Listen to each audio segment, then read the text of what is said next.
one idea is not enough. When you agree that financial, so finance part is also you need to be very careful how much investment, how many years you want to back, and account also very important. That's I'm zero. I was failed in mathematics, so I cannot have a good account. So many things you need for an entrepreneur. I'm learning. I can write one book for how to be a businessman. So thank you. We look forward to that book. Okay. But that's in a plan. Yeah, but we wish you all the best. Thank you very much. May your business do very well. Kritikaji, let's compare notes again. Top 3 skills. Okay, top 3. The first is surely just having someone or building on your business savvy side. It is really important to, even when I used to make a popsicle, I didn't know what the cost was, whatever, for the first 1-2 years. I was not paying myself and all. But that time that made sense because I was just starting out and I had a lot of grit and a lot of passion. But with time, if you really want to sustain, have a sustainable life and really do things that you enjoy but also are fair on yourself and your team, you really need to know your numbers. You do not have to be the richest person, but you need to have enough for yourself, and everybody's enough is different. So you really need to know what is enough for you and build on that. And secondly, yes, not just here, but in everywhere, even in my team, I keep on saying that content creation or some form of storytelling is very important for you to be a business person. See, especially in food, it's not some boring or very serious straight business thing. So it is storytelling really comes first in this industry. So you really need to have some storytelling or branding knowledge to really sell something. So even if it's the best thing, you really need to have that story backing for people to buy it. So it's very important that you have fun and you create. It can be the most silliest thing, but just create and then have stories behind what you're doing. And then the last one is having a USP, so unique selling point. So you could be, if you're doing something great, but there are hundreds of people doing that, and if you're not authentic to yourself or if you don't have that individual voice, then I think it will be very short-lived. So having that USP, no matter how small or no matter how niche, is very important.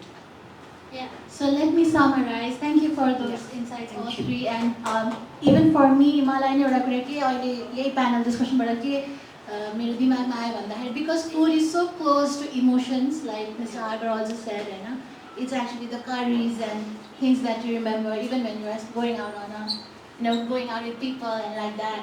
But so त्यो हुनाले इमोसनसँग connect भएको कुरामा त story telling त आउनै पर्यो हैन, अनि त्यसमाथि पनि कसले पकाएको के खाना भन्ने कुरा पनि एकदम इम्पोर्टेन्ट हुने हुनाले यो culinary focused entrepreneurship, food entrepreneurshipमा चाहिँ स्टोरी टेलिङ चाहिँ एकदम हैन, अरू बिजनेसमा पनि हो तर यसमा त झनै एकदमै चाहिने हुँदो रहेछ भन्ने चाहिँ अहिले मैले पनि यो प्यानल डिस्कसन गर्दा बुझिरहेको छु, तपाईहरुसँग पनि शेयर गरेँ.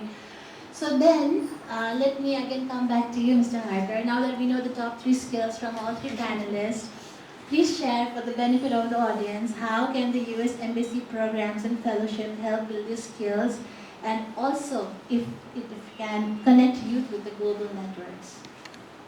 How can the American Embassy help the Nepali youth build up their skills? There's a lot of great programs that we offer, and I think some folks in the room are great examples of that, right? Such as yourself. I think IVLP, right? 2024, right? So not too long ago. So we have what's called U.S. government exchange programs, and there's like so many different categories of them. Some of them are short exchanges, some are long exchanges. One of our most famous ones is the International Visitor Leadership Program, IVLP. Raise your hands if you've heard of IVLP. All right, that's good. Raise your hand if you've been on an IVLP.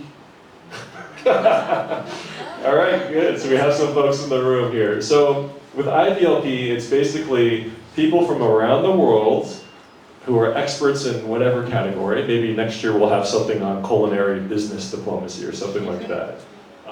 They go to the United States and they travel with other people from around the world. So maybe it's friends and colleagues who are also master chefs from Bangladesh or India or Sri Lanka, for example.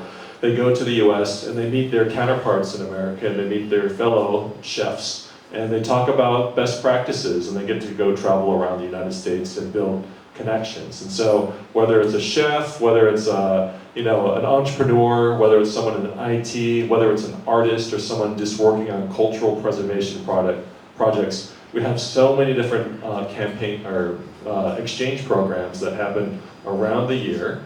And then when they're done, they get to come back, and they are now part of an alumni network. And so the big network here is NUSOM, the Nepal U.S. Alumni Network, where they run amazing programs, and they basically help continue the good work and pay forward what they learned in the United States as well. And so that's one, exchange programs. Two is also grants or different types of awards that we offer. So if you're an NGO, for example, you have an idea, we often put out funding opportunities on our website.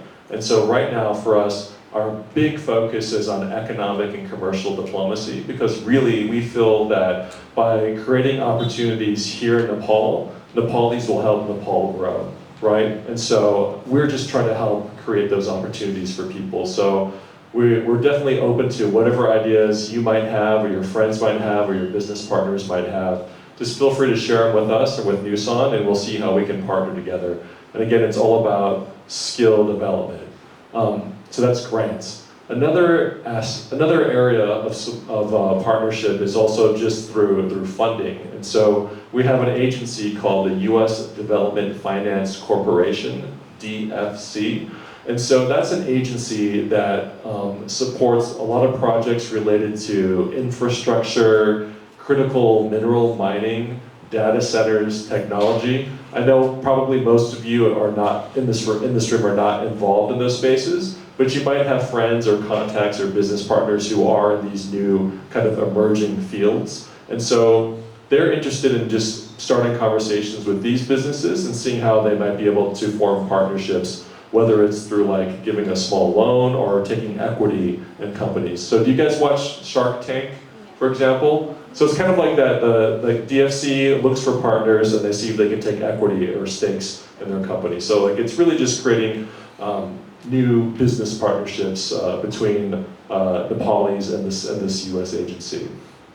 And lastly, I think us at the embassy, we're just kind of like, Renka and I are kind of like the middlemen, or men and women in a lot of senses, because, middle people, because we are out there all the time, we're meeting a lot of people, and we know a lot of people in the United States too. And so even if we are not able to directly support somebody, we can say, hey, this person knows this, is an expert in this, and I know a person in the United States as well that's an expert. So we can help make these connections between people.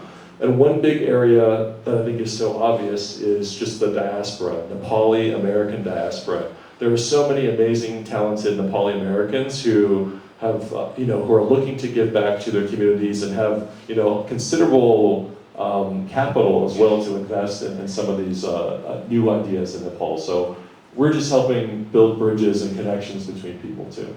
Thanks. Thank you for that, from the bottom of our heart. Yes, so just like I asked this question to Mr. Harper for the benefit of